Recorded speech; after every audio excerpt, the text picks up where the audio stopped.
This is my goal, the max cape. With the clock always ticking, I want to do it in the shortest gameplay time possible, as an Ironman. Because I chose to be an Ironman, this helmet next to my name prevents me from trading anybody or using the Grand Exchange, so I have to get all the items myself. Since pathing is essential on an Ironman, a lot of theory crafting and planning goes into this max cape run, and thankfully we have a great guide to follow. For 2 whole weeks, I have only been logging in to do my hourlies, dailies, and weeklies. The weekly that I did was Tears of Guthics, getting me about 10k Slayer and runecrafting XP per week. Birdhouse runs were ready every 50 minutes, and got me 3k Hunter XP per run.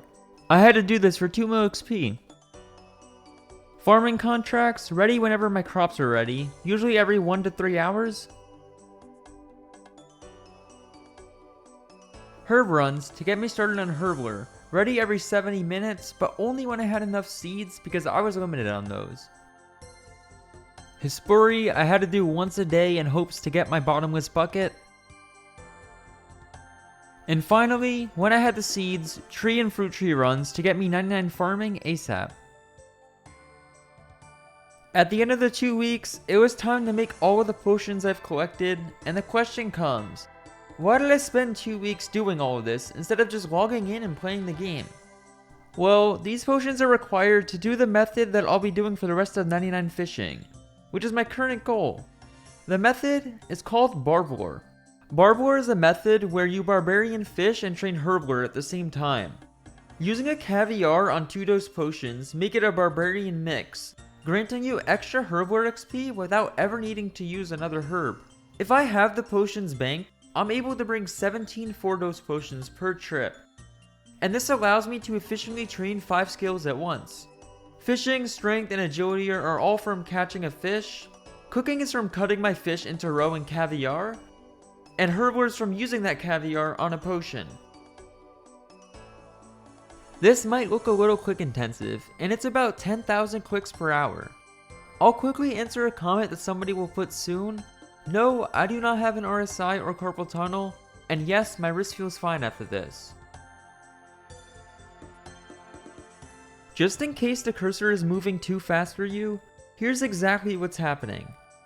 Every fish cycle, I have to use a knife on my log to start a 3-tick cycle, which is 1.8 seconds long.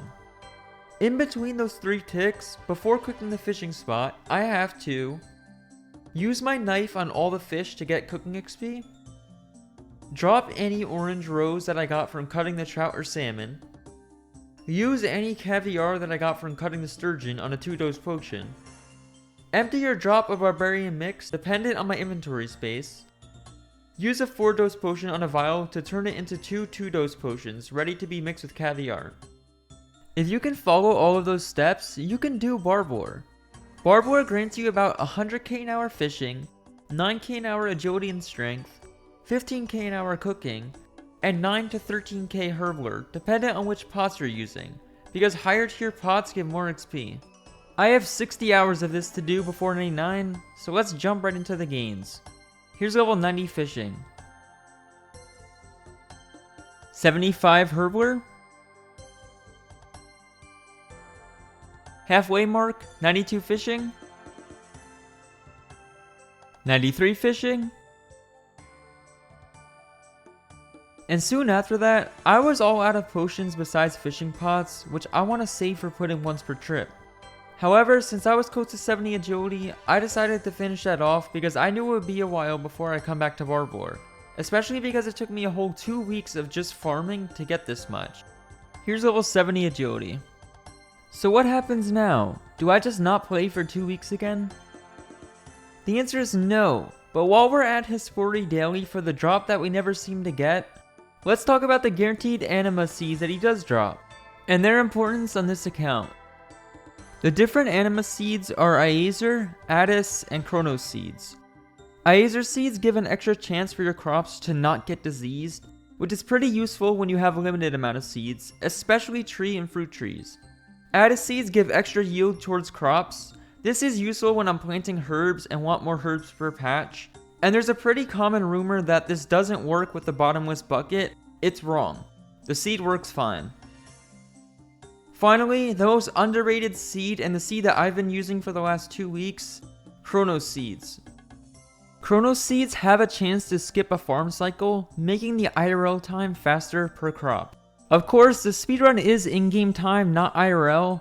However, these seeds are addicting once you realize how good they actually are. For them to be good, you have to actually understand how farming cycles work, so let's take a look at that. Let's take a look at a herb patch, because that example was the easiest for me to understand how farming ticks actually work. If you plant a seed in a herb patch and then inspect it, you'll notice that it says in the chat box that it's on stage 1 out of 5. There's a RuneLight plugin that shows you what time your patches will be done, but if you're trying to do it down to the minute, it's pretty common for this to be inaccurate. So how can we be so sure to the exact minute of what time our crops are done? There's a site called osrs.mo that shows universal farming cycles. For the example of herb patches, there are 20-minute cycles that happen every hour at minute 0, 20, and 40. The reality is, if everybody's farm cycle was at these times, every person in RuneScape would be doing their farm run at the same time a few minutes before the next cycle, and it would just be a mess. Instead, every person's account is assigned a unique number within that 20-minute span permanently. On 789, my herbs change farming cycles every hour at minute 11, 31, and 51. So if I want to time a farm run perfectly, I get here right at those intervals. To find what time your farm cycle changes, simply log out at a herb patch every minute and log back in until you notice that it grew a cycle. Once you have that number in your head, it's permanent until you get a false ban and have to restart your account. Not only do Chrono Seeds have a chance to skip a farm cycle, but they have potential to skip multiple. For example, if it skips from stage 1 to 3, it rolls another chance to skip from 3 to 4 in that same minute. Theoretically, you could grow a herb within 2 minutes if you plant it right before your farm cycle and it triggers 4 times in a row. I'm not sure what the exact chance of them skipping a cycle is, because there tends to be very minimal information about these seeds. However, if I had to guess, I would say that Chrono Seeds are probably overall 25 to 35% faster growth IRL time. Given that I'm locked behind having to do hundreds of contracts for herds for 99 fishing, this is well worth using at this stage in the account. I had a couple questions asking how I was making my compost, and I only use the bin in the farming guild, typically when I get a watermelon or snapegrass contract. It is possible to fill the bin while looting. All you have to do is have a watermelon or snapegrass in your inventory before you start looting. Then click harvest and use the crop on the bin at the same time. Your character will put one piece in the bin while digging up the next one. While we continue to do contracts and fill our compost, let's move on with our account, maybe working on some stuff I have planned for after 99 fishing.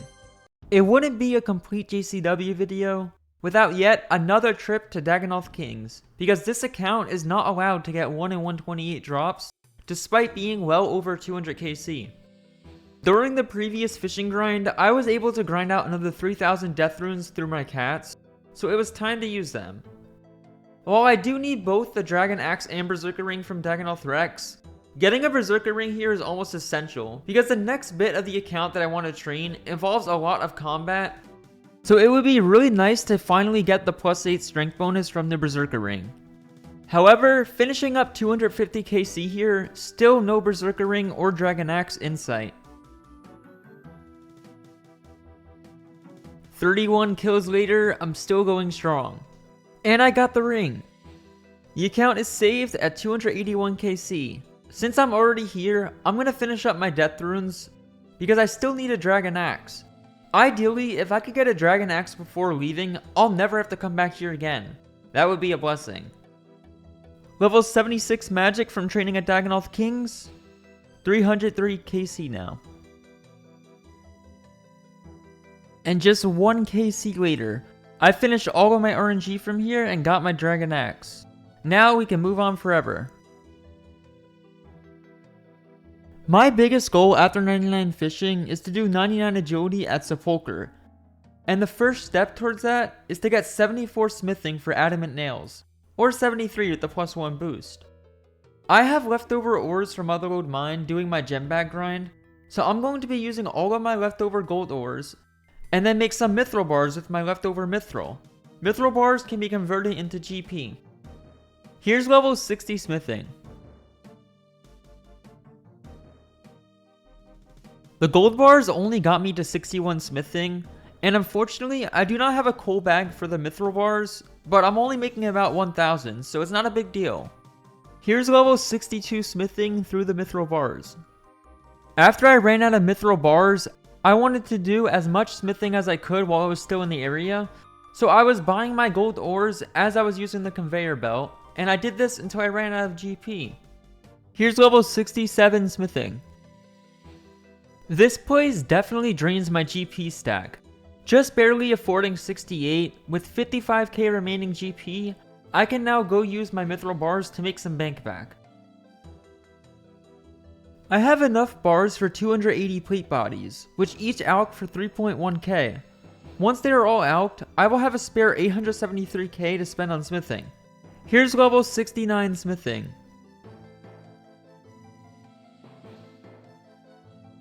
And after 70,000 smithing XP from this, I ran out, and I would be alching these during farm runs over the next few days for GP.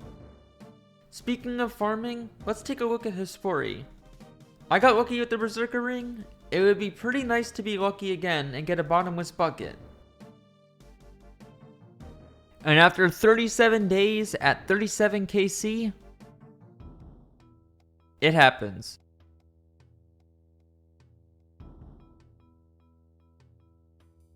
With my RNG starting to turn around, it was time to try our luck getting a Dragon Defender. I made my way to buy full mithril so that I can get tokens, spoke to Gommel to collect my easy combat achievements, which gives me double tokens and a 5000 XP lamp, granting me 50 Slayer and 1600 total.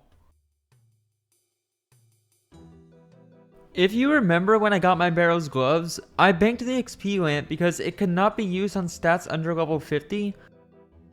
So now that I am level 50, I can free up a bank space and get an extra 2 Slayer levels.